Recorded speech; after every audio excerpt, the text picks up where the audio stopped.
अब इलेक्शन काफ़ी हद तक क्लियर हो गया है, किसकी सरकार बनेगी, किसकी सरकार जाएगी, क्योंकि 6 फेज का जो पोलिंग जिस तरीके से हुआ है, तो जिस तरीके की रिपोर्ट्स ग्राउंड से आ रही हैं, खास करके जो 6 फेज में यूपी में जिस तरीके की वोटिंग हुई है और एक तरीके का ध्रुवीकरण हुआ है, लेकिन ये ध्रुवीकरण किसके पक्ष में हुआ, एक एक चीज़ों पर हम आपके साथ चर्चा करेंगे और एक एक चीज़ें क्लियर हो जाएंगी कि क्या अब होने जा रहा है, क्योंकि अब लास्ट फेज बचा है, 1 जून को है और उसके बाद इलेक्शन कंक्लूड हो जाएगा और 4 जून को जब वोटिंग की काउंटिंग शुरू होगी, ईवीएम खुलेंगे, तो आपके सामने सारी चीज़ें क्लियर हो जाएंगी। लेकिन ये 6 फेज ने बहुत सारी चीज़ें क्लियर कर दी हैं। एक चीज़ बहुत स्पष्ट है कि सोशल इंजीनियरिंग जो बीजेपी ने की थी और जिस तरीके से उसने अति पिछड़े और गैर जाटव दलितों को अपने साथ 2014 में उसने जोड़ा था, अब उसके बाद एक नई सोशल इंजीनियरिंग पीडीए के जरिए से समाजवादी पार्टी की उभर करके सामने आई है। समाजवादी पार्टी ने जिस तरीके से पीडीए बनाया और उन्होंने एक बड़ी संख्या में अति पिछड़ों को टिकट दिया है, कई सारे कुशवाहा टिकट दिए गए हैं, पटेलों को टिकट दिया गया है, कुर्मियों को टिकट दिया गया है, निषाद को टिकट दिया गया है। उसका इम्पैक्ट जो है बहुत ही पॉजिटिव हुआ है एक चीज़। और जिस तरीके से 400 का जो नारा बीजेपी ने लगाया वो बैकफायर किया और संविधान का प्रश्न जो है, संविधान बचाने का प्रश्न, आरक्षण बचाने का प्रश्न बहुत महत्वपूर्ण हो गया। गांव गांव तक ये बात पहुंची और बीएसपी का जो वोटर है वो भी कहीं ना कहीं जो है साइकिल पर चढ़ गया है, साइकिल के साथ उसने सवारी कर ली है और अब बीजेपी के लिए बहुत मुश्किल हो गया, क्योंकि ये जो 6 फेज में जो जिन 14 सीटों पर वोटिंग हुई है, अगर उसका एनालिसिस किया जाए तो बहुत मुश्किल से कुछ सीटें दिखाई देती हैं जहां बीजेपी फाइट में है। और राजा भैया के साथ जिस तरीके के एक ट्यूनिंग बनाने की कोशिश गृह मंत्री अमित शाह ने की, लेकिन वो सफल नहीं हुई और जिस तरीके से राजा भैया का प्रभाव है प्रतापगढ़ में, कौशाम्बी में, वो इस चीज़ को इम्पैक्ट करता हुआ दिखा रहा है कि ये सीटें भी अब बीजेपी के लिए बहुत मुश्किल हो गई हैं जीतना और यहाँ पर भी इंडिया अलायंस के जो कैंडिडेट हैं वो जीत सकते हैं। एक एक चीज़ों पर हम आपके साथ चर्चा करेंगे, स्टेट बाय स्टेट चर्चा करेंगे। और ये जो पोलराइजेशन हुआ है वो इंडिया अलायंस के फेवर में हुआ है, ये पोलराइजेशन जातियों का हुआ है, ये पोलराइजेशन संविधान के पक्ष में हुआ है, ये पोलराइजेशन आरक्षण को बचाने के लिए हुआ है। हालांकि प्रधानमंत्री ने आरक्षण के विषय को जिस तरीके से मुसलमानों के साथ जोड़ने की कोशिश की है, लगातार वो कोशिश कर रहे हैं, लेकिन उसमें उन्हें सफलता मिलती हुई नहीं दिखाई पड़ रही है, क्योंकि जो पिछड़े वर्ग का आरक्षण है वो पिछड़े वर्ग के आरक्षण में मुसलमान जातियां तब से उसमें शामिल हैं जब मंडल कमीशन बना था। मंडल कमीशन की संस्तुतियों में, रिकमेंडेशन में मुस्लिम जातियां, पिछड़ी जातियां शामिल रही हैं और इसलिए ये बहुत ज़्यादा इम्पैक्ट डालता हुआ नहीं दिखाई पड़ा। हालांकि जो संविधान बचाने का प्रश्न है या आरक्षण पर जिस तरीके पर आंच आने की बात आई है और ये बात दलितों में बहुत गहराई तक गई है, अति पिछड़ों में बहुत गहराई तक गई है और उन्होंने इस बार जो वोट किया है वो संविधान बचाने के लिए किया है। इसी तरीके से हरियाणा भी एक बहुत बड़ा स्टेट है, साबित होने जा रहा है बीजेपी के लिए इस पॉइंट ऑफ व्यू से कि वहां की जो 10 सीटें जो पिछली बार उसने 10 में 10 जीती थी, 100% का स्ट्राइक रेट रहा था, वो 10 सीटें भी अब वहां लगभग 7 से 8 सीटें इंडिया अलायंस जीत रही है और बीजेपी के लिए वहां 2 सीटें भी बचाएगी तो ये एक बड़ी बात होगी। ये बिल्कुल बहुत स्पष्ट आज की वोटिंग के बात हो गया है। बंगाल में बहुत टफ मुकाबला है, हालांकि बिहार में इस फेज में जो वोटिंग हुई है उसमें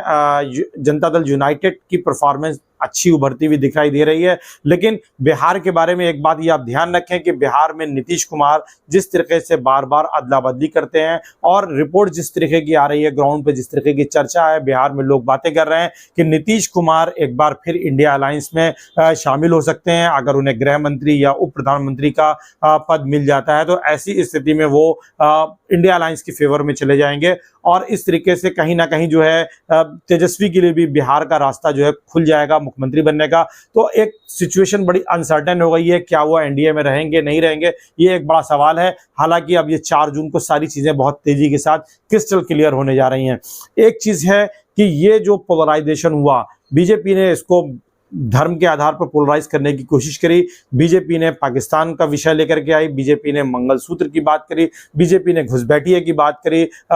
इसी तरीके से बीजेपी ने वो सारे विषय उठाए जिनके चलते पोलराइजेशन हो सकता था, बीजेपी के वोटर जो है मोटिवेट हो सकते थे, लेकिन बीजेपी के वोटर मोटिवेट नहीं हुए, वो कम वोट देने निकले हैं ऐसा एक्सपर्ट्स कह रहे हैं। लेकिन एक बात बहुत स्पष्ट होकर के आई है कि जो गांवों में वोट है वो बड़े पैमाने पर हुआ है। गाँवों में लोगों ने बूथ तक पहुंचने की कोशिश की है, बूथ पर जाकर के उन्होंने संविधान के लिए वोट किया है, जाति जनगणना के पक्ष में वोट किया है और साथ ही साथ आरक्षण बचाने के लिए वोट किया है। कुल मिलाकर के ये एनालिसिस है कि इस फेज में जो 2019 की अगर बात की जाए तो बीजेपी ने लगभग 46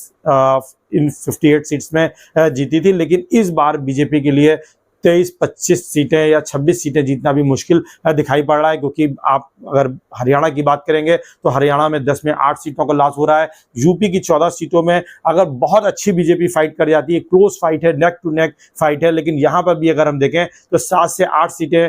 बीजेपी यहाँ पर लूज कर सकती है, तो लगभग 15 सीटों का ये घाटा हो रहा है। बिहार में जिन सीटों पर आज फेस था,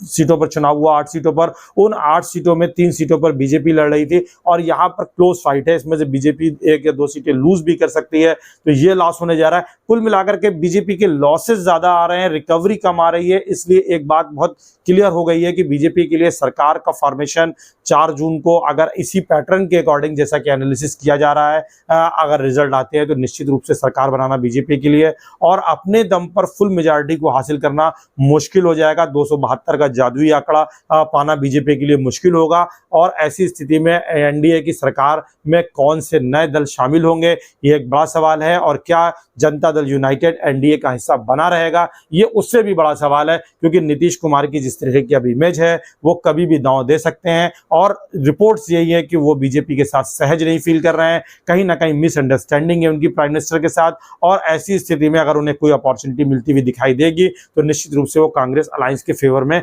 खड़े हो जाएंगे। अब पूरा इलेक्शन ऑलमोस्ट कंप्लीट है, लास्ट फेज के इलेक्शन बचा है, 57 सीट्स बची हैं। उन 57 सीट में लगभग 13 सीटें जो है यूपी की हैं, बिहार की कुछ सीटें बाकी हैं, इसी तरीके से बंगाल की कुछ सीटें बाकी हैं,